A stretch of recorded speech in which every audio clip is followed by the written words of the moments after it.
Tony bio, ja сожалею, но слава Богу, что не приходится надолго задержать, потому что есть видео и аудиокассеты. Вы можете себя приобрести. Кто-то говорит, делали объявление, говорит, что купите видео, это самое, кассету, как будто это обязательно. Но я не хочу. У меня нету видео. Купи мне тоже видео. Ты можешь только предлагать людям. Ты не можешь навязывать людям.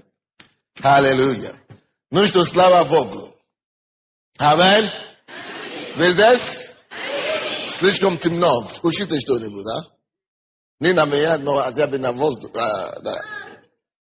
Слава Богу, слава Богу. Ну что ж, мы говорили вчера о Боге Иакова. Бог Иаков есть мой Бог. И Бог Авраама есть мой Бог. Бог Исаака есть мой Бог.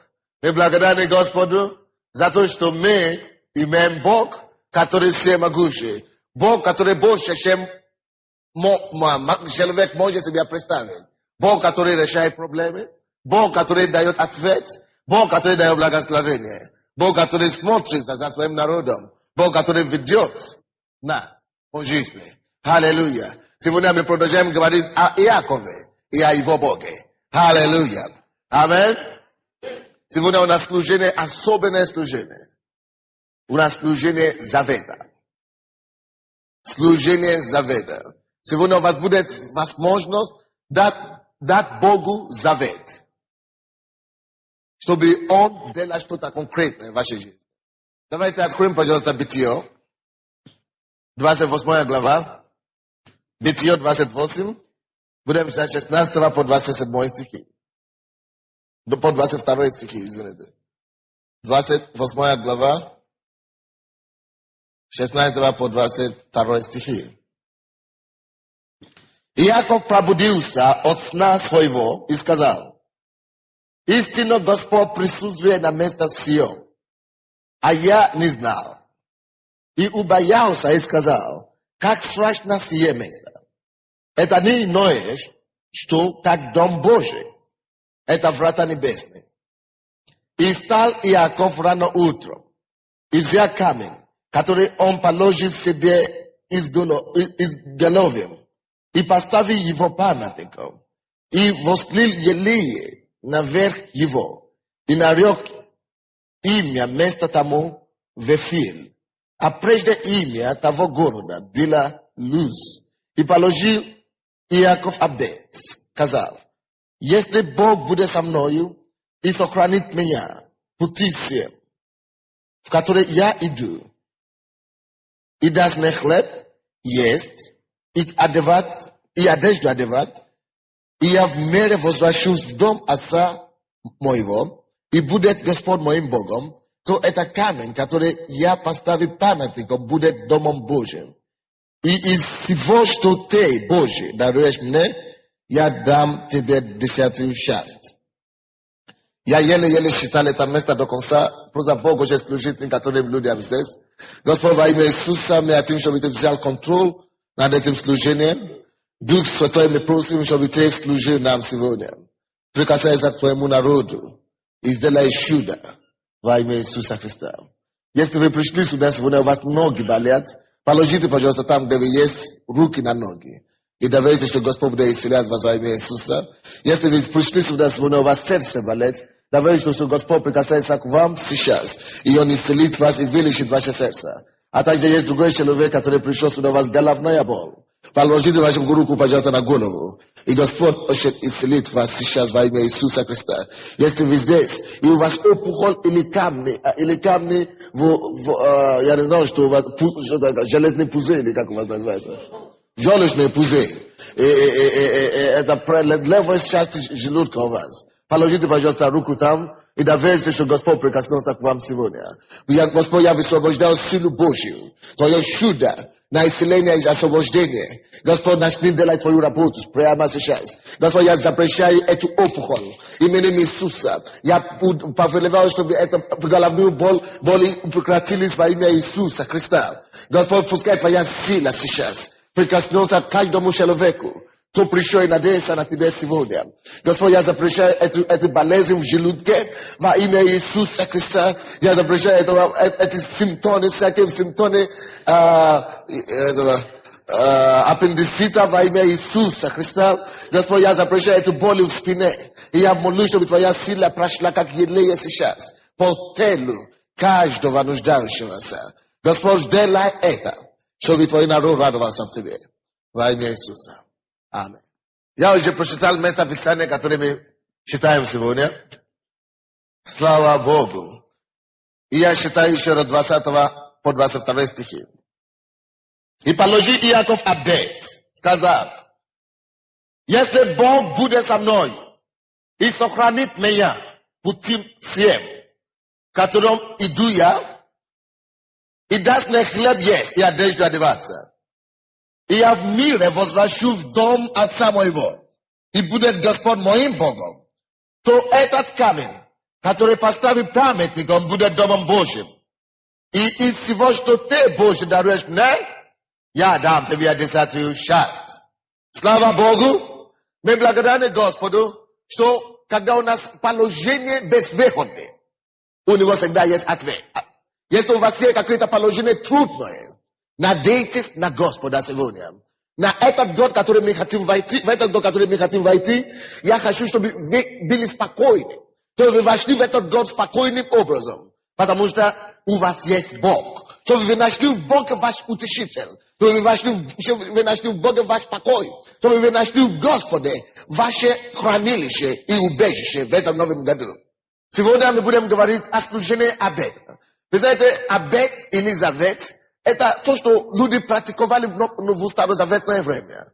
И даже в новозаветное время вся наша христианская жизнь держится на этом. На то, что Бог сделал обет или завет между собою и нами.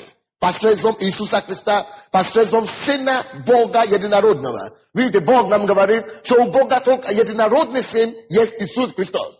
Это не то шутка, которая, как их называют, Нобелая братство, Деви Марии и так далее, устраивали себе Иисуса Христа или Матери, Бога Матери и так далее. Это нонсенс, это ерунда. У нас есть только один Бог. Амин. И его Сын Иисус Христос, Иисус один. И Мария тоже один. Одна. Она уже умерла, она сидит на небе. А тут возникает какие-то это самое. Но мы благодарны Господу, что Бог нас уберег от этих вещей, от этой лжи и привел нас к истине, чтобы мы могли знать Бога. Дорогой мой, если у нас есть Бог, который сделал завет для Авраама. Помните, вчера мы говорили о том, что Бог есть Бог Авраама. Вы помните, мы говорили, что Бог есть Бог Исаака. Помните, мы говорили о том, что Бог есть Бог Иакова. Что соединяет этих людей все с Богом? Потому что Бог имел завет с этими людьми. С каждым из них имел Бог завет. И Бог имел завет с Авраамом. Бог пошел дальше после смерти Авраама. И он имел заключить завет с Исааком. И Бог пошел дальше и заключил также завет с Иаковом. Потому что мы говорим о Боге Иакова. Сегодня мы также будем смотреть о завете, который Бог заключил с Иаковом. И кто был инициатором этого завета. И сегодня ты тоже можешь войти в личный завет вместе с своим Богом. Ты можешь дать Богу слово. Ты можешь положить свой обет и видеть, как Господь проводит тебя через них, делает тебя чудо. Аллилуйя. Вся наша христианская жизнь — это строится на завет. Благодаря завет между нами и Богом, между Иисусом Христом и Богом Отца, мы спасены с вами. Иисус Христос дал Богу завет, что Господь, я отдам свою жизнь за эти людей. Бог тоже производил это, Бог был инициатором, Бог искал избавителя, и Он нашел своего Сына Иисуса. Иисус говорит, да, я отдам свою жизнь, я пролью свою кровь. И Бог сказал, если ты это сделаешь, всякий, кто придет и призовет мое имя, во имя Твое, во имя Иисуса Христа, я дам, чтобы он испустил. Потому что ты отдал свою жизнь. Ты пролил свою кровь. Вы видите, что Иисус Христос умер уже давно, 2000 лет тому назад, правда? Аминь. А почему все-таки мы приходим сегодня, спустя почти 2000 лет, и мы просим у Бога что-то, и мы получаем? Почему сегодня мы можем просить у Бога прощения грехов?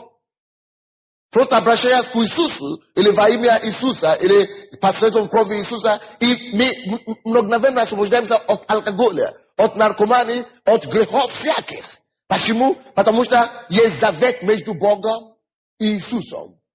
Что если кто-то придет, призывая имя Иисуса, если кто-то придет, напоминая кровь Иисуса, что Бог должен обращать на того человека внимание. Вы здесь? Поэтому благодаря этому завет, есть завет, благодаря этому мы пришли к Богу. Я ничего не делал для этого, ради этого. Ты ничего не делал, ты не платил деньги за твое спасение, ты не Богу не дал ничего, чтобы он простил тебя грехи. Ты просто приходишь и ты теперь получаешь это все бесплатно. Почему? Потому что кто-то заплатил, кто-то выполнил завет, условия завета. Иисус Христос выполнил условия завета, чтобы нам просто жить. Единственное то, что мы можем делать, это наслаждаться все то, что Иисус Христос делал. Но помните, вне Иисуса Христа это завет не может работать в нас. Поэтому нельзя, чтобы человек уже пришел к Богу и отошел от него. Потому что если ты отойдешь чуть-чуть от Иисуса, Бог будет видеть тебя только голый, как ты есть. Без Иисуса ты никто. Поэтому если кто-то покаялся сегодня, допустим, и потом через месяц он уйдет в совсем мир, он начинает жить, как он хочет, а потом он говорит, что я верующий, это ерунда. Потому что он не пребывает во Христе. Библия говорит, если вы пробудете во мне, и я в вас, только тогда вы можете просить, что вы хотите, и будет вам. Потому что только во мне этот завет работает. Вы понимаете? Только в Иисусе есть, между Иисусом и Богом есть завет. Только пока ты в Иисусе, это работает, это завет действует для тебя. Потому что Иисус пролил свою кровь. И когда ты приходишь к Богу, вы понимаете, что все мы еще грешны. Вы знаете это? Я еще грешен. Но несмотря на это все, когда мы приходим перед Богом, Бог не сказал, ты помнишь, ты же вчера загрешил. Все, я уже порвал отношения с тобой, все, полностью. Больше не приму. Он так не говорит. Он говорит, ты просто попроси прощения во имя Иисуса. И та кровь, которая была пролита при завете, эта кровь омывает тебя. Очищает тебя снова. Благодаря завету. Потому что есть завет. И Бог сейчас уже не видит тебя, как что ты был убийцем раньше. Он уже не видит, что ты был наркоманом раньше или проституткой раньше. Он теперь видит тебя кровь Иисуса. Ты здесь? Кровь Иисуса. Кровь Иисуса. Ты абсолютно новый человек во Христе Иисусе. Поэтому Библия говорит, что тот, кто во Христе, тот новый тварь. Мы имеем все то, что мы имеем сегодня, благодаря завету, который был между Иисусом и Богом. Для того, чтобы заключить завет, нужно две стороны. Это как контракт. Или договор. В этом случае, это стороны Божьей и стороны человека. Кто представляет интерес человека? Иисус Христос. Поэтому он стал человеком. Аминь. Иисус говорит, что я представитель человека. Я дам свою жизнь, заплачу цену за их спасение. Не рады ли вы, что он заплатит цену за вашего спасения? Не рады ли вы, что Иисус умер? Поэтому мы празднуем Иисуса. Мы не прощаем за что Иисус умер сейчас, но мы празднуем. Потому что благодаря его смерти мы приобрели жизнь. И не важно, через сколько лет ты придешь к Богу, или ты призовешь имя Господа, через 10 тысяч лет, это все еще будет работать. Потому что есть завет между Богом, который уже Иисус завершил и запечатал его кровью. Печать жизни. Это было запечатано кровью. Не какой-то, как у вас называется? Да, но кровь Иисуса. Аминь. Поэтому есть завет, и оно очень действенно. И я вам хочу сказать что-то другое. Не о завете между Иисусом и Богом Отцем. Сегодня я хочу вам говорить о другом завете. О завете, который вы можете войти. И который вы можете заключить вместе с вашим Богом. Вы знаете, это так сильно. Вы не представляете себе. Но есть некоторые, которые представляют себе. Есть некоторые, которые были в этой церкви еще в прошлом году. 1 января мы тоже делали подобное служение завета. И Бог доказал, что Он верен. Давайте посмотрим эту ситуацию, которую мы видим здесь. Иаков входит, Бог показал себе Иакову. Iakov chodził w zawet mesec Bogom. Jak on wошел в завет? Как он заключил с Богом завет? Интересный вопрос, потому что если мы знаем, как он это сделал, мы сможем это тоже сделать. Аминь. И вы увидите, как Бог проявил свою верность к нему. Я вам расскажу предусловие. Дело в том, что Иаков родился обманщиком. Он рожденный обманщик. Ужас какой-то. Да, правильно. Даже его зовут обман. Его имя обозначает обман. Вы здесь? Иаков обозначает обман. Ты засмеялся? Хитрость. То есть он не мог делиться от этого. Он не мог порваться от этого. И когда время пришло, чтобы наследство поделить между ним и его братом, он пошел и обманывал своего брата Саула. И пошел, знаешь, что он делал? Он пошел, взял то, что его брат... Он действительно хитрец. Он пошел и собрал все то, что своему брату принадлежит. Таким образом, конечно, он навел на себе гнев. Он пришел и оделся, как его брат. Он представился, он переделал себя и говорит, что я Савл. Или Савл. Исав. Я путаю это все на русском. Я Исав. И его папа не знал. Ему было где-то 100 чем-то лет, да? Он был слепым, он был старый. И он, вы представляете себе, Иаков пошел и обманывал старика, который не видел. Сыгрался на его слабость, чтобы только получить то, что не ему принадлежит, а своему брату принадлежит. То есть надо его казнить, правда? Он заслуживает казни. И поэтому именно это решение и принял его брат. Исав. Исав сказал, я точно тебя казну и все. Никто мне в этом не переубедит. И он начал искать Иакова, чтобы убить его.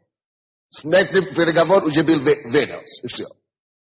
Смерть заслуживает. И Иаков сам, он согласился. Он знал, что он заслуживает только смерть, но он не хотел умереть. Поэтому он решил убежать своего народа, своей родины. И представляете себе, его брат сильнее его, старше его, и имеет оружие в руках, чтобы его убить. И у него есть все основания его действительно убить. И он убегает из дома. Он попал в пустыню. И тут является ему Бог. Видите, единственный выход для него, это действительно только Бог. Аминь. Чтобы он получил прощение у Бога. И чтобы Бог его сохранил. Поэтому, когда он молился в этом месте, давайте откроем сейчас это, вы теперь поймете, почему он так молился. Поэтому, когда он говорит здесь, в 20 стих, и положи Иаков обет, сказав, если Бог будет со мной и сохранит меня в пути всем, от чего он молится, чтобы его сохранил Бог? Потому что его брат ищет чего? Он дает Богу обет, что Господь, если ты будешь со мной, не только не простил, но если ты будешь со мной, и ты сохранит меня вообще в этом пути моем, и если ты даст мне хлеб еще, и ты даст мне одежду, и я в мире возвращусь еще в дом отца моего, и мой брат меня не убьет, и будет Господь со мной, то этот камень, который я поставил памятником, будет домом Божьим. И из всего, что ты, Божий, даруешь мне, я дам тебе 10 часть. Он говорит, с одной стороны, я построю тебе дом. Это, видите, я сказал, что обет требует двухсторонний договор, правда? С одной стороны, Бог, или завет. В этом случае, с одной стороны, Бог, с другой стороны, кто? Иаков. Иаков представляет Богу, чтобы Бог решил ему ни которые задачи или трудности, которые стояли перед ним. Потому что он сам не мог это разрешать. И иначе просто не решится. Он едет в чужую страну, никого там не знал. Он не знает, что там будет с ним. Он не был уверен совсем. Ему надо было Бог. И поэтому все то, что ему надо было, он отдает Богу все его слово. Что Господь совершит то. А я, с своей стороны, сделаю то для тебя, то и другое. Вот что такое завет. Когда человек смотрит на Бога, которому все возможно. Вы понимаете, что Богу все возможно? И просит у него, что все то, что для меня невозможно. Я хочу, чтобы ты Бог, кому все возможно. Чтобы ты все это сделал возможным. А я сделаю то, в свою очередь, для тебя завет. Поймите одну истину, я сказал. Завет – это когда человек, которому не все возможно, многому невозможно, призывает Богу, кому все возможно. Теперь давайте посмотрим в жизни Иакова, что было в его жизни невозможно в этом случае. Все было невозможно. Он конченый человек. Человек приговоренный к смерти. Вы знаете? Он уже приговорился к смерти. Все, его брат гонится за ним. Поэтому в первую очередь ему надо охрану и защиту. И он говорит, Господи, если ты не сохранишь, даже это все хватит мне. Но он не остановился на этом. Он знает, что если он не умрет, все равно ему понадобится кушать. И он говорит, Господь, и даст мне хлеб. То я делаю тебе то и другое.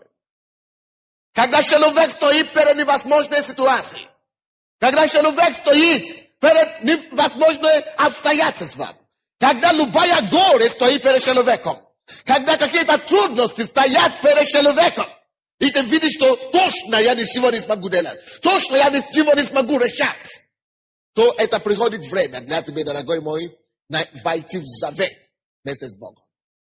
Ты здесь, если у вас стоит в этом году какая-то обстоятельство, или у вас есть какая-то мечта, которую вы думаете, что я не смогу это реализовать, но я хочу. Господь, если не ты, я не смогу. Если ты мне поможешь, или если ты мне не поможешь, то я бессилен. Но я очень хочу, Господь, чтобы ты мне помог.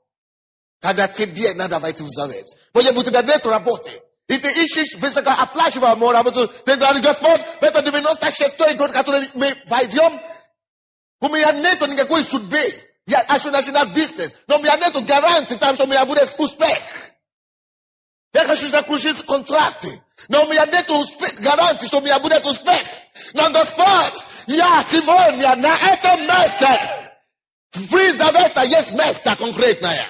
Господь, на этом месте я призываю тебя и говорю, отдаю тебе свою жизнь, что если ты, Господь, дашь мне этот бизнес, если ты, Господь, найдешь мне путь и выход, если ты, Господь, сделаешь невозможным там, где не все невозможное, если ты, Господь, разрешишь мне эту проблему, то я обязательно, живу или умираю, сделаю тебя тут. Вот что значит завет. Если у тебя есть какая-то трудность, это время найти Бога и дать Ему твое честное слово, чтобы Он вошел с тобой в завет. Ты должен, конечно, посмотреть, что это, которое ты просишь. Это нормально, это хорошо, это не против воли Божьей. Потому что если ты просишь что-то, которое против воли Божьей, ты теряешь свое время. Аминь. Если ты просишь, чтобы Бог тебе дал жену своего брата, ты тратишь свое время, дорогой мой. Если ты просишь, чтобы Бог разорял другую церковь, ты тратишь свое время, дорогой мой. Ты должен просить что-то, которое тебе сделает благо, так что ты мог использовать эту вещь, чтобы прославить имя Господа. Аминь. Видите, что в конце он сказал, я на этом месте, если ты это сделаешь для меня, я на этом месте приду, построим тебя дом.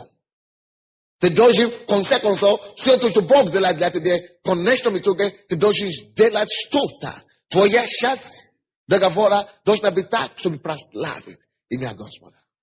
Я вам скажу, Господь верит. Я вам скажу, Господь верит. Аллилуйя. Давайте посмотрим дальше. Вы уже видите, какое положение находится сейчас Иаков, да? У него нет никакого шанса. Он убегает из дома. Он даже не знает, куда ему идти. Но Бог нашел ему путь. Он не только ему сохранил от зла, но он нашел ему выход. Он привел его к хорошим людям, которые заботились о нем, где он смог заработать, и так далее, и так далее. Он заработал, он служил в одном месте. Бог ему дал покой, чтобы он мог найти себя, и он нашел себя. Hello? Когда вы в завете с Богом, у вас может быть покой. Потому что вы знаете все равно, что Бог не промахивается. Не может допустить неудачу. Бог не потерпит поражение. Никогда. Вы здесь? Бог не теряет поражение. Поэтому вы можете быть спокойны в этом. И быть уверенным. Абсолютно 100%. Поэтому Иаков, он был уверен. И когда он приехал, тут Бог приводит на его путь девушку. И он влюбляется в эту девушку. И он думает, что все уже решено. Что я сейчас женюсь, его папа богатый, слава Богу. Наверное, это есть путь, который Господь решил, что таким меня благословит. И действительно, его папа его принял. Папа этой девушки его принял в дом, и заботился о нем, и помог ему начать его бизнес. Под ним, конечно. Но вы знаете что? Тут возникает проблема. Он служил этому человеку как зарплата за его невесту. Служил этому человеку 7 лет. Вы знаете, в конце 7 лет что случилось? Давайте посмотрим, короче. 29 глава 21 стиха. Так, нет, раньше еще. Хорошо, давайте будем читать 15 стиха. И Лаван это его имя этого Зайна. И тест.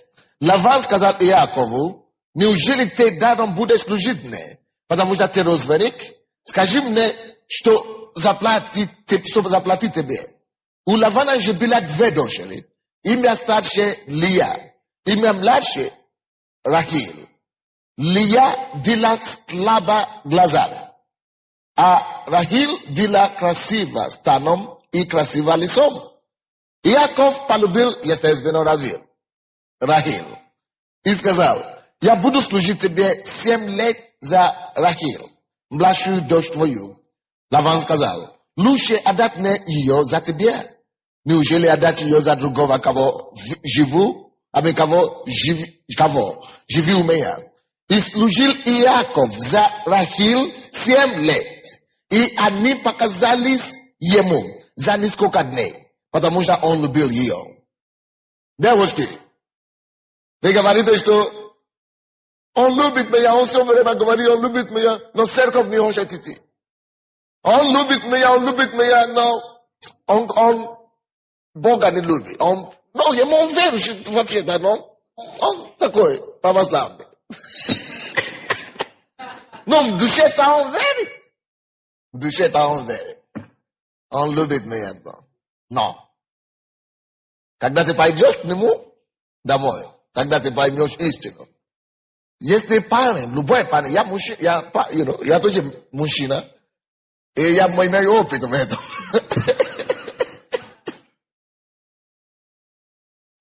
Если парень любит девушку, я вам скажу, он сделает все. Он пойдет в любое место, куда угодно.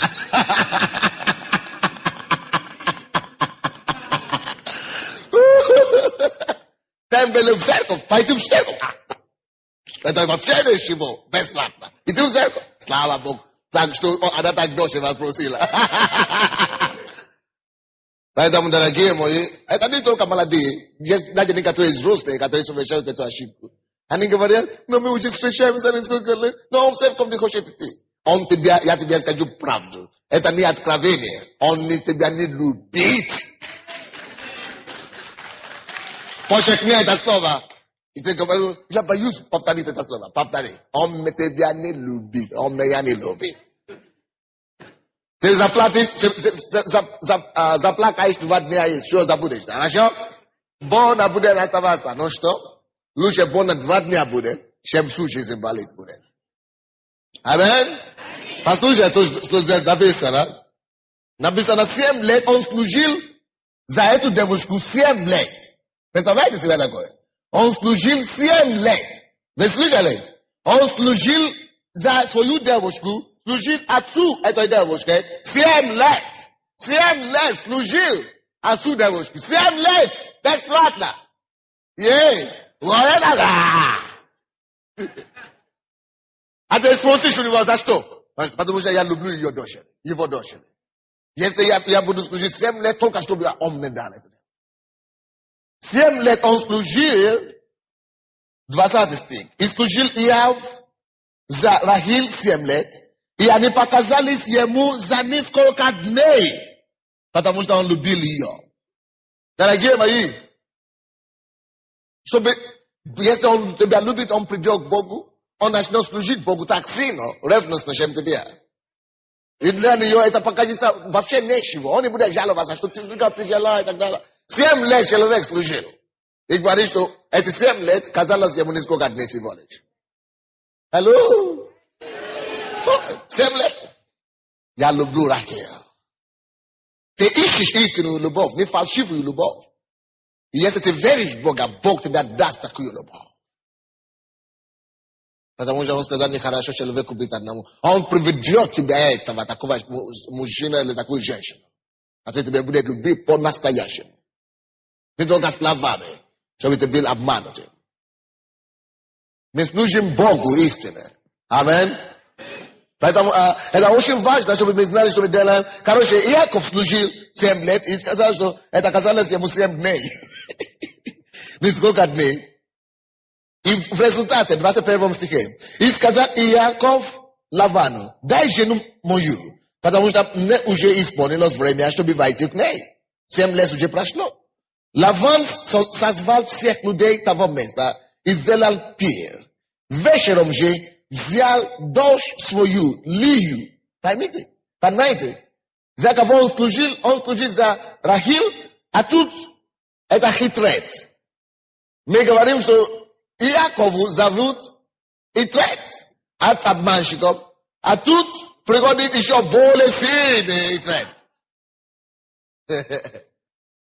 А теперь он обманывал раньше своего брата, теперь его очередь быть обманутым.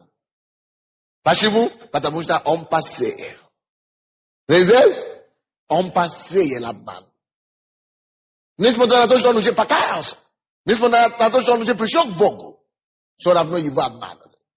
А ты сказал, я пришел уже к Богу, я думал, что все должно быть хорошо сразу. Но почему все еще не так пошло? Все получается. Они только год пришли верующие. Они только несколько дней верующие. А я уже год верующий. У меня ничего не получается. А видишь, он только что поверил, он уже все получается.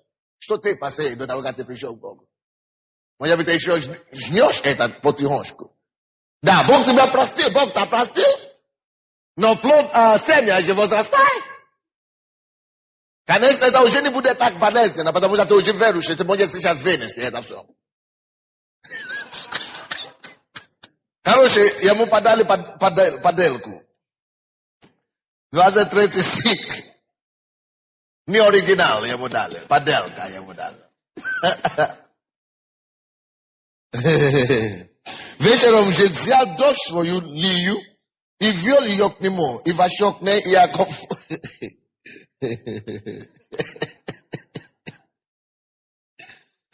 И дал Лаван служанку свою Зельфу, в служанке дочери своей Лии. Утром же оказалось, что это Лия, и сказал Ливану, что это сделал ты со мной? Не за Рахиль ли я служил у тебя? Зачем ты обманул меня? Ливан сказал, в нашем месте так не делают. Щоб младшую ведать прежде старшей.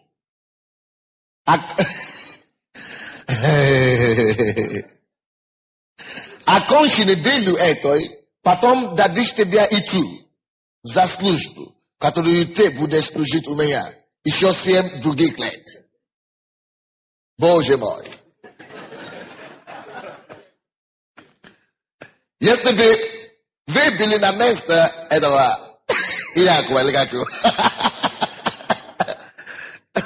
вы бы подумали, что действительно Бога нету с ним. Что почему такой невезучий? Вы подумаете, что Бог не Бог завета. Вы даже может быть испытаем, что хорошо, Господь, ты такой Бог. Бога нет, я все. Вышекиваю это завет, все.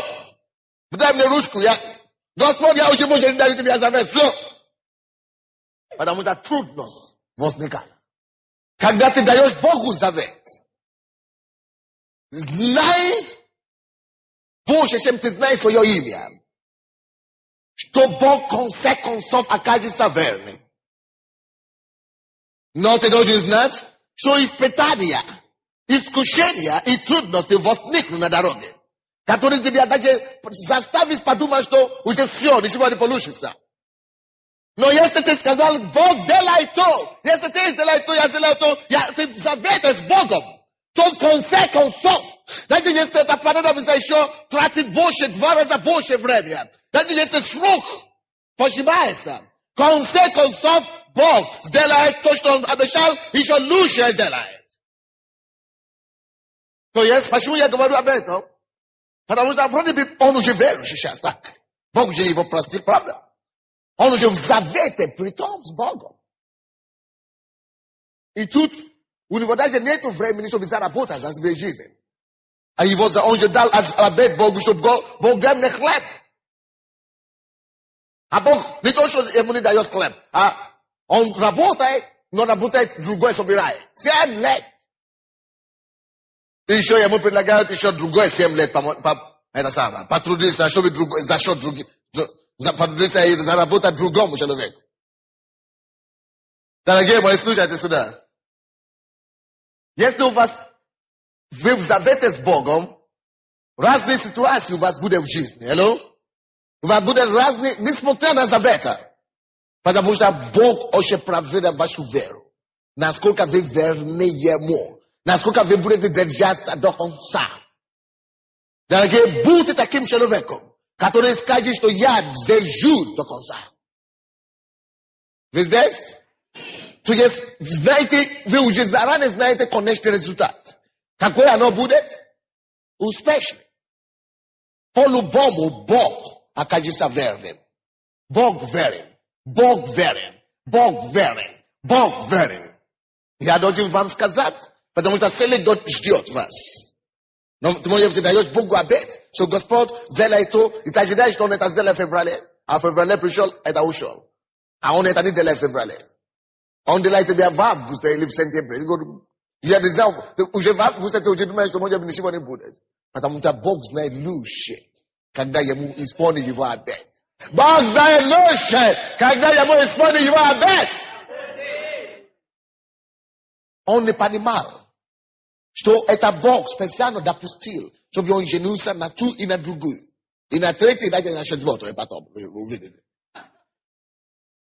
Потому что ему Богу надо было его благословить по то, что он сказал, да? Что Господь, если ты меня благословишь, Бог от ему благословит больше, на больше мере, чем он думал. Потому что Бог от ему дал 12 детей. И чтобы эти 12 детей, чтобы они могли стать 12 коленей Израиля.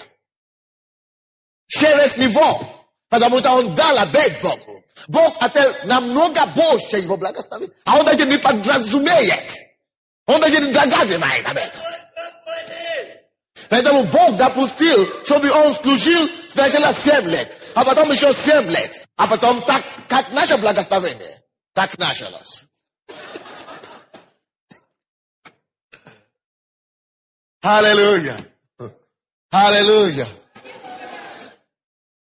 То есть, если любая ситуация возникнет после того, как вы уже дали Богу обет, знайте одну истину. Кремля нам 8:28. Чтоб все содействует ко благу. Все содействует ко благу любящим его и призваны по его изволению. Все будет содействовать. Если ты в завете с Богом, ты все делаешь правильно. Не переживай, что Бог не все делает правильно. Он все делает правильно. И все содействует ко благу в твое время. Если у тебя какая-то проблема сегодня, если у тебя какая-то обстоятельства сегодня, дай Богу завет. И видь, как Он это совершит. Если у тебя какая-то невозможность, какое-то ожидание жизненное, дай ему слово, дай ему время. Да, время прошло, даже в жизни Иакова. Но в конечном итоге факт остается фактом. То, что Бог, Он вспомнит свой обет. Он вспомнит свой обет. Но свое время. Да.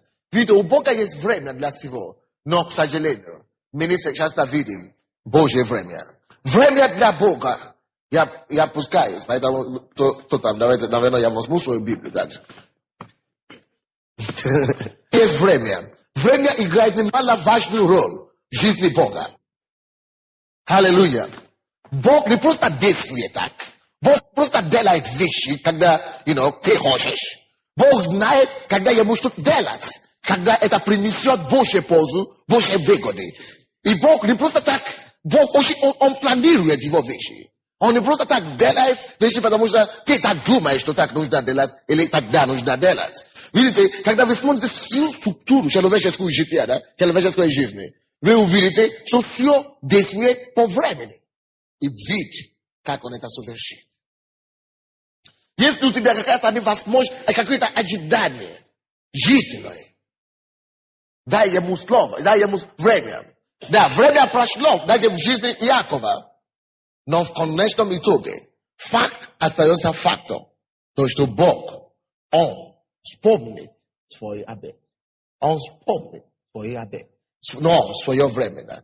Ведь у Бога есть время для всего. Но, к сожалению, мы не часто видим Божье время. Время для Бога. Я пускаюсь, поэтому кто там, наверное, я возьму свою Библию также. Есть время. Время играет немаловажную роль в жизни Бога. Аллилуйя. Бог не просто действует так. Бог просто делает вещи, когда, ты хочешь. Бог знает, когда ему что-то делать. Когда это принесет Божью пользу, Божьи выгоды. И Бог не просто так, Бог он планирует его вещи. Он не просто так делает вещи, потому что ты так думаешь, что так нужно делать, или тогда нужно делать. Видите, когда вы смотрите всю структуру человеческого жития, да, человеческой жизни, вы увидите, что все действует по времени. Когда Бог создал мир, землю, да, Он специально положил мир, видите, Бог сам есть дух, правда? И в духовном мире нет времени. И нет пространства. Он есть дух. Ты не можешь поставить дух в коробку. Или в воздух. Это невозможно. Это есть дух. Ты не можешь ограничить духа во времени. Или пространство. Но когда Он создал мир, когда Он создал землю, Он положил землю во времени. Библия говорит, что Он создал мир и создал солнце. И Он создал днем и ночь. Днем и ночью этим Он ограничил время. Потому что если только свет, вы бы знали, что нет времени. Если бы на небе нет времени, потому что там только свет. Нет темноты. Но когда Он создал землю, Он поставил на землю ночь. И когда это, чтобы создать время, потому что когда одна ночь проходит, опять утром идет, свет идет. Это есть время. И Библия говорит, что Он создал день один, когда Он поставил ночь, Он сказал, вот это день один.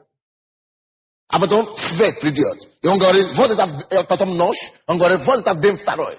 Это Бог специально создал мир, чтобы был время. Это Бог специально создал время. И после того, как Он создал утром, ночь и днем, Он также пошел дальше. И Он говорил, Библия говорит, Он создал утром и днем.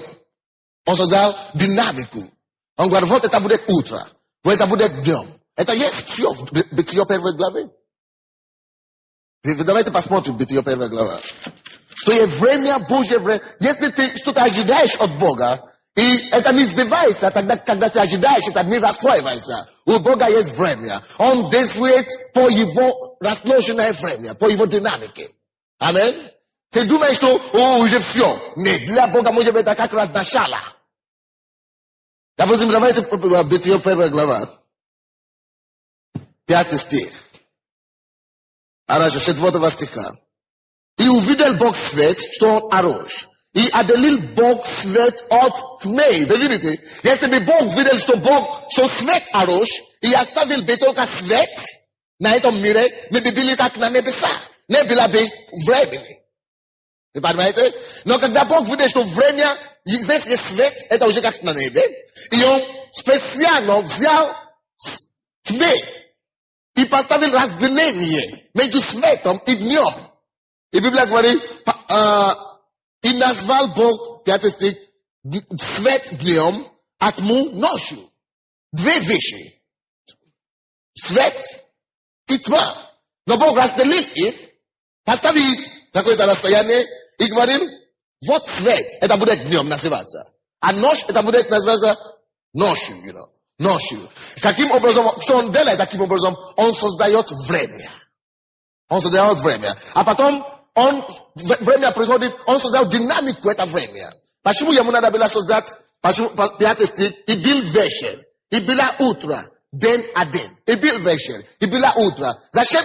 День уже есть, он уже создал ночь и днем. То есть уже время есть. Но почему ему создал вечер и утро? Потому что он хочет, чтобы время не просто оставило на время, на место. Он хочет, чтобы время имело динамику. Чтобы время начало двигаться. Аминь. Потому что когда ты видишь утром, ты знаешь, что, сейчас утром время, вечер придет. Что это говорит тебе? Это говорит тебе, создав тебе динамику. Сейчас утром, потом должен быть вечер, а потом ты знаешь, что день заканчивается ночью, а потом утро.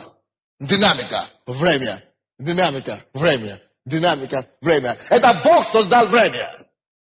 Поэтому, когда кто-то задает вопрос, вы говорите, что Бог, а кто его создал? Когда он появился? Это нонсенс. Для Бога нет этого слова вообще «когда». Он живет в другом измерении. Но он есть начало и конца. Это он создал само время, чтобы тебя править. А ты уже мысли времени. А он не мыслит этим понятием. Понимаешь? Аминь? Вот. Поэтому, когда относительно все то, что Бог создал, именно так, как Бог делал в начале, Бытие 1 главе, что Он создал мир и вложил его во времени, и создал динамику, когда что должно быть, таким же образом Он создал нас, человека, и поставил нас также в динамику. Чтобы мы могли двигаться, чтобы вещи могли происходить в нашей жизни, только по тем графикам, которые Он предусмотрел. Вы здесь? Поэтому ты не можешь обвинять Бога, особенно если ты уже верующий. Слава Богу за тебя. Верующий человек, он такой счастливый человек. В чем? Потому что твоя жизнь сейчас правится Богом, не сатаной. Если ты верующий, теперь Бог невидимой рукой правит и направляет твою жизнь. Поэтому ты можешь думать, что, в следующем году я куплю машину, а Бог говорит, нет, в следующем году тебе не надо купить машину, потому что если ты купишь машину в следующем году, кто-то завидует тебе, или ты попадешь в аварию, или ты не сможешь жениться, или ты не сможешь квартиру. Бог знает вещи, которые произойдут. А ты не знаешь. Ты говоришь, я не купил квартиру, все. А Бог говорит, что если бы он знал, если бы он понял. So, все содействует ко благу. Все содействует ко благу верующему. И только, поймите, что там не написано, что все содействует благу для всех. Я знаю людей, хороших людей, которые говорят, вообще-то я человек фаталист. Я верю, что все то, что происходит, так и должно быть. Это дьявольская доктрина. Фатализм, это не от Бога. Если ты не спасен, и ты сказал, что то, что происходит, так и должно быть. Знаете, есть трансфасион. Есть некоторые вещи, которые дьявол делает. И ты должен познавать это. И говорит, изменять вещи. Но мы говорим, а то Библия говорит там, все содействует ко благу. Только для тех, кто любит Бога и призваны по избавлению, только для верующих. Это не фатализм. Есть разница. Фатализм принимает все. Что бы ни произошло, так должно быть. Это все то, что дьявол делает. Но мы знаем вещи, потому что мы верующие, мы знаем вещи, которые не соответствуют Слову Божьему. Но мы знаем также, что все то, что Бог допускает, чтобы с нами случилось, даже Он допустил, чтобы все это использовать, чтобы прославить Его имя, и чтобы своевременно мог нас вывести на рубеж успеха. Аминь. Поэтому, когда Иаков служил 7 лет, я представлял себе, какое разочарование он пережил. Я представлял себе, какое разочарование, что это такое, что это за, где Бог был в это время, что Бог смотрел, где Он был, я же в Старом Завете, где Он был? А он имел лучшие намерения. Потому что он хочет понять Иакова больше, чем он мог думать. Чтобы через него пошло число 12. 12 коленей Израиля. Которые потом Иисус сам берет 12 апостолов. Даже на небе это число сохраняется 12. Потому что Иаков вошел в завет Богом. Аминь. То есть Бог знает, что Он делает. Все Он допускает своевременно. Допустим, давайте я вам нарисую еще пример. То, что я нарисовал для студентов библейской школы Иисус Навин. При нашей церкви. Я дам пример такой. Наверное, я уже сказал это в церкви. Как Бог действует по времени, допустим. Допустим, вы заметили, что когда женщина, хочет рожать, бременная, да? Не бывает так, что женщины сами определяют, когда они хотят рожать. Я хочу рожать через 9 месяцев. А я хочу, нет, это слишком долго, я хочу через полгода.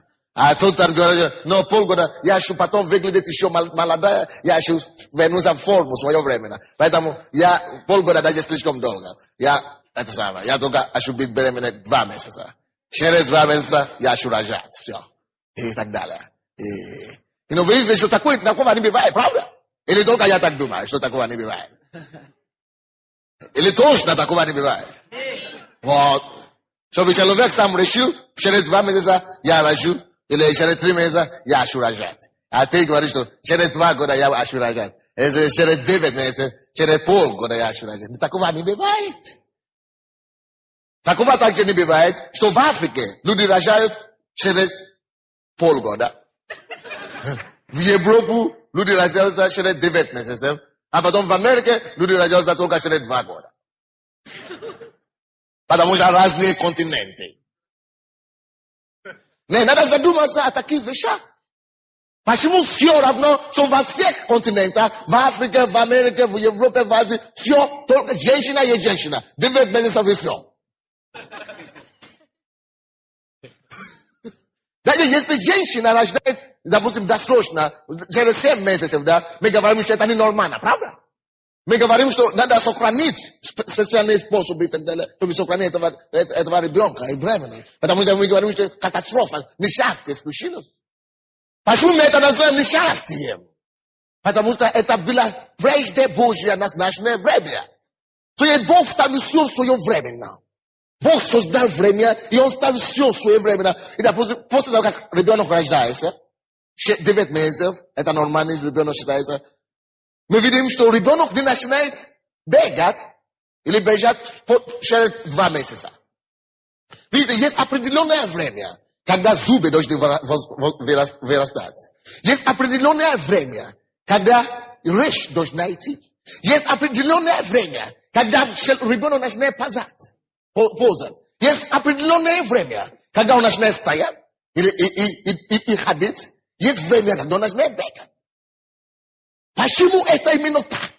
Почему, допустим, ребенок не начинает сначала бежать, а потом, чтобы позать, а потом, чтобы зуб, а потом, такие вещи? Почему не бывает так, что в Африке люди, ребенок сначала, они зубы вырастают через 2 месяца, а потом начинают ходить через только 5 лет. Или что-то подобное. Почему все время и во всех странах то же самое? Потому что вы должны понять, что Бог есть Бог. И Он создал это все в начале. И ставит это все в одном уровне. Время. Он создал время для этого.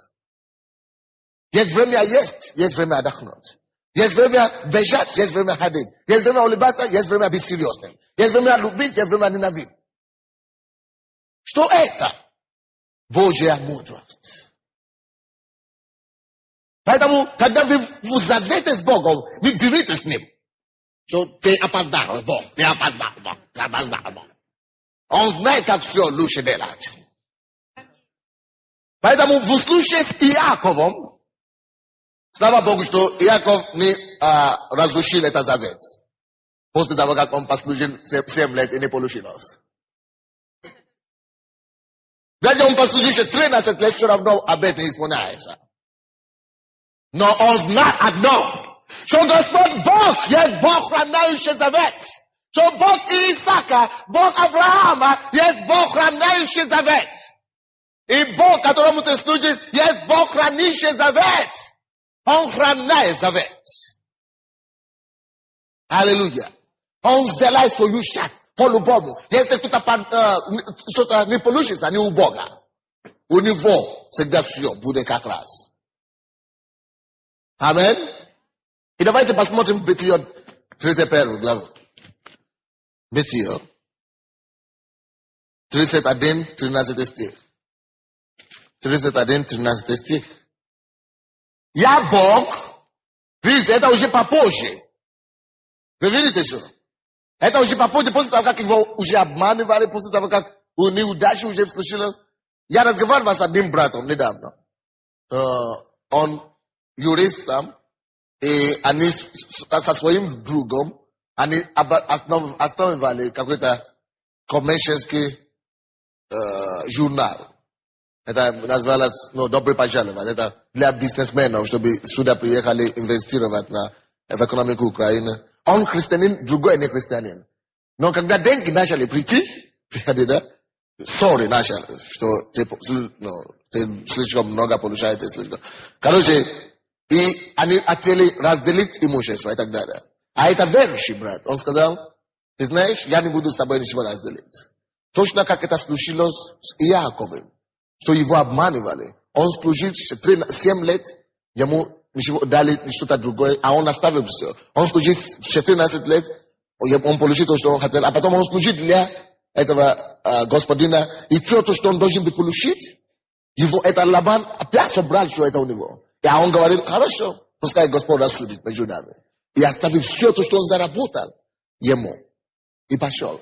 Но когда Бог ему начал благословить, что он дал ему намного больше, чем этого человека, что тот человек начал потом завидовать его. И это друг мой.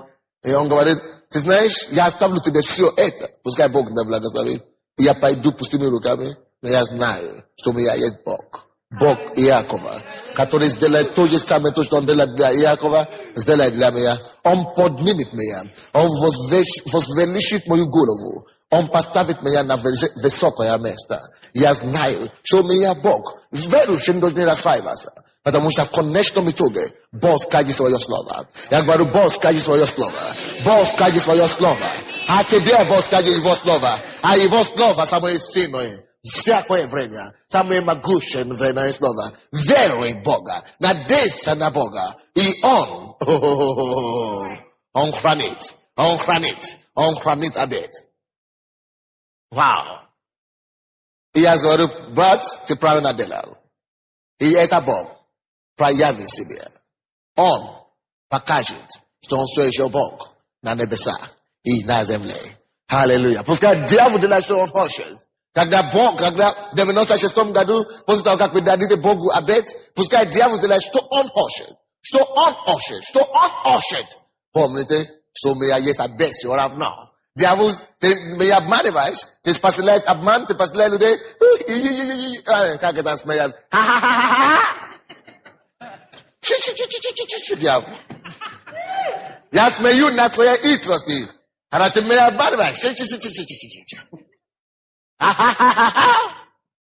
Потому что Бог хранит обет. У меня есть с ним обет. У меня есть с ним завет. Договоренность. И в конце концов он прославит меня. Славь его. Аллилуйя. Не все равно, что задумал сатана. Слово и вера мой меч ищет. Иисус Господь, и Он хранит. Славь его. Аллилуйя.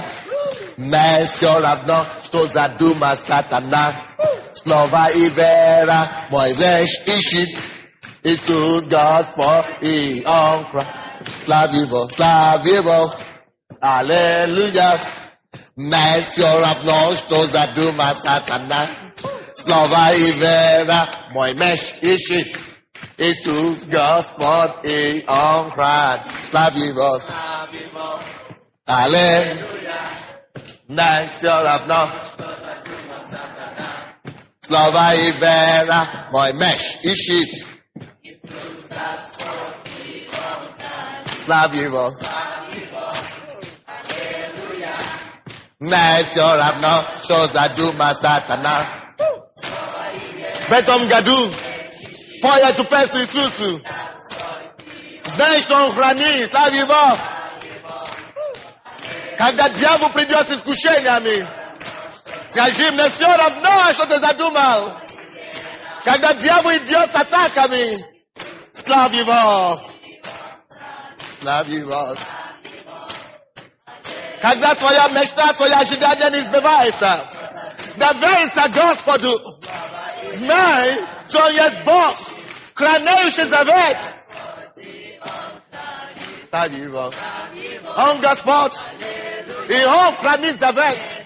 Если ты дашь Ему слово сегодня, если ты дашь Ему обет сегодня, Он хранит. Это Его слово. Славь его. Аллилуйя. Не все равно, что задумал сатана. Вера и вера мой меч ищет.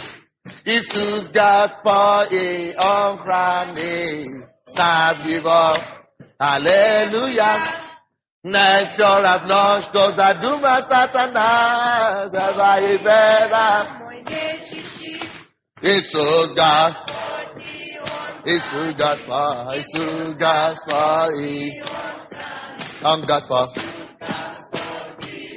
И Он Господь, и Он все хранит.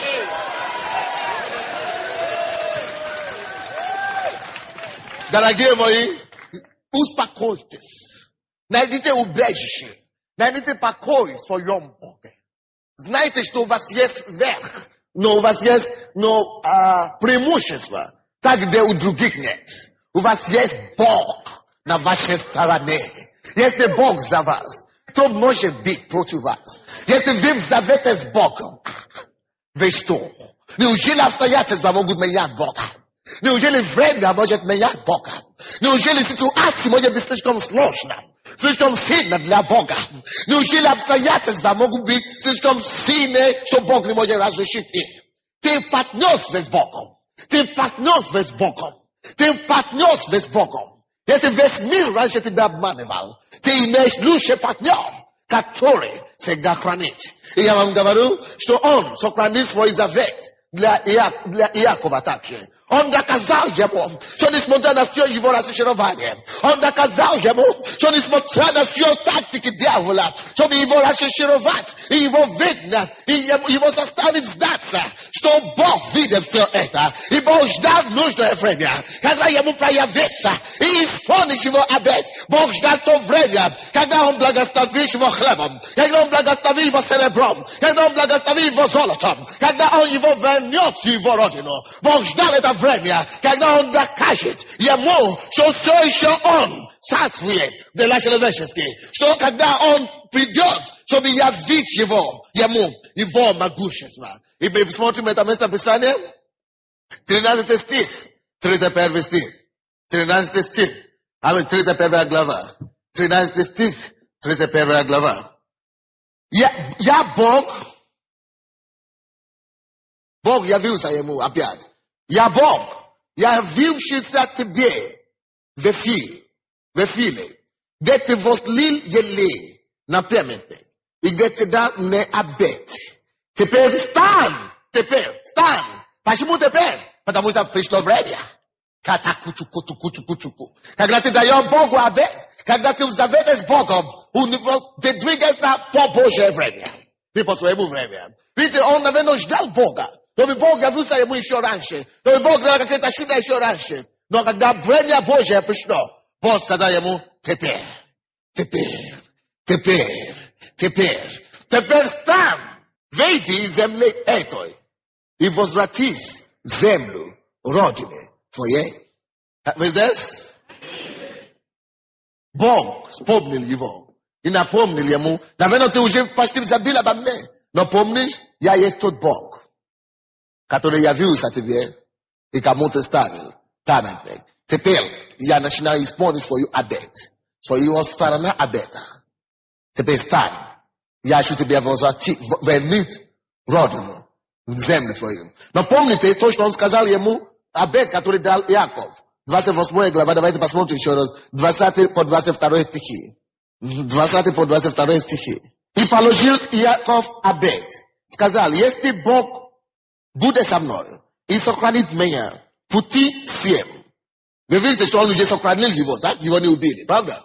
Он еще жив. Бог это обетование исполнил, в котором я иду и даст мне хлеб есть, и одежду одевать, и я в мире возвращусь в дом отца моего, и будет Господь со мною, и будет Господь Бог моим Богом, то этот камень, который я поставил памятником перед Домом Божьим, и всего, что ты, Боже, даруешь мне, я дам тебе 10-ю часть. Теперь он сказал, он поставит памятник и даст 10-ю часть. Но давайте посмотрим, Бог мы видели, сохранит его, аминь. Но второе, то, что он сказал в этом условии, это, если ты дашь мне хлеб, давайте посмотрим, дал ли ему хлеб Господь на самом деле. Откройте, пожалуйста, и Бытие 33, 10-11 стихи. Бытие 33, 10-11 стихи. Дал ли ему Бог хлеб? 10-11 стихи.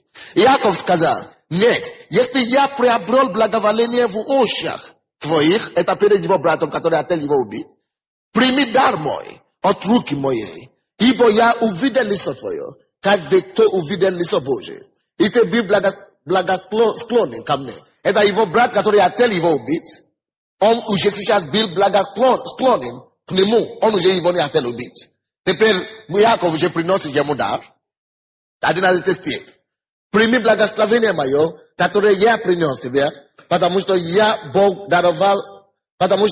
Бог даровал мне, и есть у меня все. И упросил его, и тот взял. Вы слышите свидетельство самого Иакова? Что он сказал? У меня сколько у него есть? Сколько у него есть? Сколько у него было? У него было ничего. Серьезно, у него было ничего. Человек, который бежал за свою жизнь. Я вам хочу доказать, что у него было ничего. В 11 стихе, то и 28 главе, да? Даже чтобы спать, когда он хотел лечь спать, да? Но на полу там можно спать, слава Богу, не надо было постель. Но, наверное, он уже привык спать на постели. Но все равно, в пустыне ты не найдешь постель. Поэтому он решил все-таки спать на полу. Но подушку-то надо же найти. Вы знаете, как он использовал вместо подушки? Камень. Насколько было тяжелое обстоятельства. Даже у него не было сумку. Я знал, что если ты взял с собой сумку, и тебе поставить там сумку, как подушку. А у него даже он не успел захватить с собой сумку, потому что его хотели убить. У него ничего не было. Только камень, который он поставил, как ножом из камня. Он оставил его там же. Даже чтобы спать, он вен уже использовал подушку как камень. Он бы насколько нищий. По-моему, твое положение еще лучше, чем у него сегодня. Но пойми, у тебя тот же самый Бог. Este Bog podnimit Iakova do takoi velishine do takoi stepeni u Iakova который będzie камень on использует чтобы делать пока не использует камень чтобы сделать подушку. Но у тебя есть тот Бог, который избавил его от камня и поставил его выше всего, чтобы Иаков мог сказать, у меня теперь есть все. О, если это есть тот же самый Бог, которому Иаков дал обет, то ты сможешь дать обет этому тому же самому Богу сегодня. И видишь, как Он исполнит его обетование твоей жизни, своевременно. Господь подойдет к тебе, и Он скажет тебе, теперь встань, ибо ты мне дал обет своевременно. И теперь наступило время, когда я хочу исполнить мое обетование твоей жизни. И придет время, ты засвидетельствуешь собрание народа, и ты скажешь, теперь я имею все. Господь благословил мне все. Ты можешь вместе своим Богом. Поэтому сегодня мы будем делать обет. Сегодня, как Иаков делал, то, что Иаков делал, мы сделаем. И мы увидим славу Божью. Сегодня мы хотим попробовать Бога Иакова. Сегодня мы хотим, чтобы Бог Иаков стал нашим Богом. Слава Богу, что Он то же самое сегодня. Как и вчера, как и во время Авраама, как и во время Исаака, как во время Иакова. Сегодня Бог есть Бог, хранивший завет. И Он хранит завет между тобою и ним также. Только если ты откроешь свои уста и скажешь ему, что Господь, вот я, сделай то для меня, и я сделаю то и то. Аллилуйя. Я имею все. Мне благословит Господь всем. Это может быть твое свидетельство, дорогой мой. Потому что у нас есть Бог, храняющий завет. Потому что Бог Иаков неизменен навсегда. Бог Иаков, Бог Авраама, Бог Исаака. Он то же самое. Я говорю, Он то же самое. Я говорю, Он то же самое. Я говорю, Он то же самое. Я говорю, Он то же самое. Я говорю, Он то же самое. О, я говорю, Он то же самое. Если Он это сделал для Иакова, то Он это сделал для меня, чтобы славу Его могла быть проявлена и через мою жизнь. Я вам расскажу свою историю. Когда я закончил колледж у себя дома, у нас, обычно дают стипендию, государство дает стипендию сами успешным студентам. И я, школьникам, я закончил хорошо, и там есть конкурс, что ты можешь выиграть стипендию. И я выиграл стипендию, я даже выиграл очень хорошо, и у меня было 3 страны, которые мне дали, чтобы выбрать. Я в любую страну, 3 страны, из выбрать 3 из всего мира. И я выбрал себе Америка, Англия и почему-то СССР. Потому что я знал, я там поставил, я думал, что СССР, я ничего не знал, я просто знал, что это коммунистическая страна, и что это тогда называлось сверхдержава, как США. Я говорю, я поставлю 2 сверхдержавы, и США, и СССР. Оказывается, что сверхдержавы только имеется в виду в оружии. Короче, я дал этот экзамен, и мне пришло письмо с американского посольства. Меня приняли в Колумбийский государственный университет, чтобы делать что-то журналистику и что-то мою специальность. Но я уже был верующий в это время. Я молился с пастором, и Бог дал нам другое направление, что я не должен принять это. Я просто знал, что это не мое, я должен молиться еще. И это не бывает у нас в Нигерии, потому что посольство сертификат, то есть стипендию в США, очень редко кто выигрывает. То есть Нигерия знает. Очень редко. Может быть, 1 или 2 во всей стране. А я выиграл это. У меня было это. И не аллилуйя, потому что я не поехал. И я отказался от этого. И, конечно, тут же кто-то захватил, но мне это не беспокоит. Но то, что самое чудо было, то, что мне пришло еще другое письмо, которое говорит о том, что Россия, я могу приехать в Советский Союз. И я принял это. Я просто, мы молились, и Бог открыл, что я должен поехать в Советский Союз. Это было тяжело, потому что в коммунистическую страну, кто поедет туда? Там нету Библии, там нету церкви, тогда. Мы так думали, и так она и была. И, короче, когда я хотел ехать, последнюю неделю, однажды я читал свою Библию. И я читал именно это местописание. 28 глава истории Иакова. Что он дал обет. И это просто пришло на меня как откровение. То дай Богу обет. Потому что я боялся. Я был молодым человеком, мне было 19 лет. Я боялся, что если там не верят, наверное, меня убьют там или меня высели в Сибири. Что я верующий. Мы уже слышали об этом все. И я боялся. Но я говорю, Господь, если ты меня посылаешь туда, я хочу дать тебе обет. И я построил свой обет почти таким же образом, как Иаков построил свой обет. Я никогда не думал, даже не мечтал, даже не хотел быть проповедником. Я бы никогда не думал. Даже если бы кто-то мне сказал, я бы сказал, я не достоин быть проповедником. Я бы слишком плохим грешником. Поэтому Господь просто, я хотел получить свою специальность и заработать много денег, чтобы потом финансировать Божье дела, помогать и так далее. Это то, что я хотел делать. Я очень хотел это делать. Но я не хотел быть, я даже не думал, что вообще такой шанс есть быть проповедником. И я даже не хотел вообще-то быть проповедником. Я хотел быть журналистом, это моя профессия, я хотел быть известным и быть христианином одновременно. Но зарабатывать больше деньги. А потом помогать всем. И я дай Богу слово, что Господь, если ты мне благословишь, как ты благослови Иакова.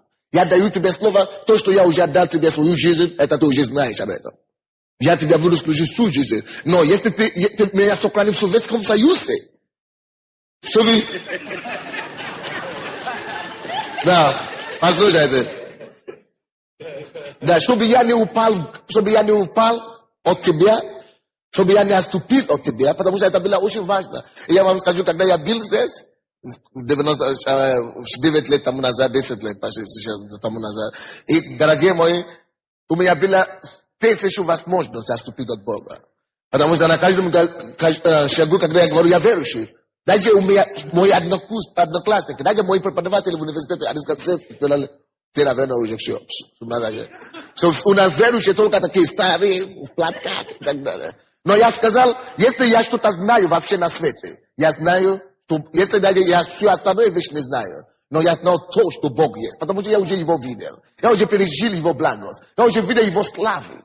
Просто если вы знаете все истины, но есть одна истина, которую вы еще не знаете, что есть Бог. Я это однажды сказал своему профессору. Он вышел из комнаты, закрыл дверь и просто обиделся на меня. Потому что я сказал, есть Бог. Я согласен, что я ничего не знаю, но я знаю это один факт, что Бог есть на свете. Потому что я уже видел, представляете себе сейчас, что после того, как Бог делает все это в нашей церкви здесь, что кто-то придет к вам и скажет, что Бога нет. Это ерунда. Они забыли, что я приехал, я уже успел видеть Бога у себя дома. Поэтому я говорю, ничего, я лучше умру, чем отказаться от своей веры. Но слава Богу, что теперь все уже ясно. Все, которые говорили тогда, они уже все пришли, покаялись. Что поделаешь? Но, короче, я дал Богу обет, что если ты меня сохранишь там, чтобы я остался верующим, если ты меня не только сохранишь, если ты меня не только сохранишь, но если ты благословишь мне хлебом, как это говорит, но он просил хлеба, но ты не только благослови ему хлеба, там есть перечисление. 33 главу, там все то, что он благословит, верблюды и так далее, все благословение. Если ты мне благословишь, даже хлеб даст мне, то я мог вернуться себя на родину, то Господь, я дам тебе, я создам тебе, я построю тебе церковь. Я не хотел быть пастором, но я просто думал, что я буду членом с какой-то церкви, и если понадобится, я буду хранить деньги, я буду, положить деньги, чтобы сам, своими собственными деньгами, когда у меня будет построить Богу церковь. Ну, я просто так. Но оказывается, что Бог хочет это делать по-другому. Вы помните, у меня были такие же ситуации, как у Иакова. Когда я учился в протяжении 7 лет в университете, и когда все было так невозможно. Потому что я не мог заработать, потому что я был верующим. Тогда студенты иностранцы, они зарабатывали через купли-продажи. Тогда это называлось здесь спекуляции. Я не мог это заниматься, потому что я верующий. И я сказал: Господь, я здесь не могу тебе заработать деньги, чтобы... И притом еще я даже еле-еле выдержу здесь, как верующий. Поэтому, Господь, наверное, этот обет уже никогда не исполнится. Наверное, я вышепну это. Я потерял всякую надежду, что я смогу исполнить. Но я знал, что Бог, конечно, сохранит мне быть верующим. Но то, что Он мне благословит, или Он что-то делает, я не верующий. Какое бы ни было обстоятельство, которое будет теснить вас, помните, что Бог есть Бог, хранящий завет. Если вы молитесь за вашего мужа, за вашего сына, и он не приходит, он колется, или он пьет, он ругается, он еще хуже и хуже становится. Если вы отдали ему Богу, если вы дали Богу завет, помните, что Бог хранящий завет, хранит его и исполнит то, что вы договорились с ним. Что бы ни было, какое бы ни было за обстоятельства, что бы это ни было за ситуация, Бог есть Бог, хранящий завет. Я уже потерял всякую надежду. Я сказал Богу: Господь, сегодня я анализирую свой завет. Я каюсь, что я когда-то заключил такой завет. Я не знал. Через месяц или через год я пришел обратно к Богу. Господь, я видел, что ты все еще не оставил меня. Наверное, ты все равно не... Ты еще не... Я просто боюсь, что я, может быть, не смогу исполнить этот завет. Но слава Богу, что потом я не осознал это. Что это не я должен себе делать вещи. Это Он делает все. Самое главное, когда Он сделает свою вещь, чтобы я не забил его. Поэтому я пришел к Богу: Господь, я опять каюсь, что я это самое, что я анализировал свой завет. Но я хочу, чтобы ты возобновил это. Возобновил этот завет.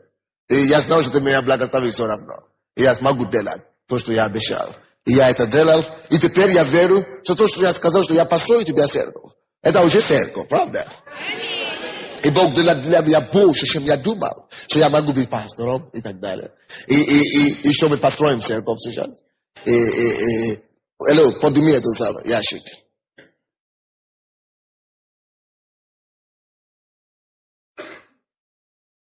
Вот это ящик, мы будем там написать на строительство церкви. Пожертвование, добровольное пожертвование на строительство церкви. Церковь. С этого года мы начинаем собирать деньги на строительство церкви. Для этого нам понадобится где-то $2 миллиона. Но мы верим в Бога, что Он сделает все то, что необходимо. Если у вас будет какие-то деньги когда-нибудь, просто отложите там, добровольно будет. Любое время, когда вы хотите. И там, поднимите, пожалуйста, еще ящик там. Здесь есть ящик другой. Мы будем тоже там написать. Это на евангелизации Грузии и России. Бог мне сказал, что мы должны спасти Россию. Мы должны поехать в Москву и начать такую же церковь там. И помимо этого мы должны поехать в Грузию и начать такую же церковь там. И мы хотим, чтобы с Украины, чтобы благую весть вошла в соседние страны во имя Иисуса. Поэтому это фонд на пожертвование на евангелизацию России и Грузии. Мы там тоже напишем там. Сегодня у нас человек из Грузии, пастор из Грузии. Брат Сосо, стань, пожалуйста, давай поприветствуем тебя.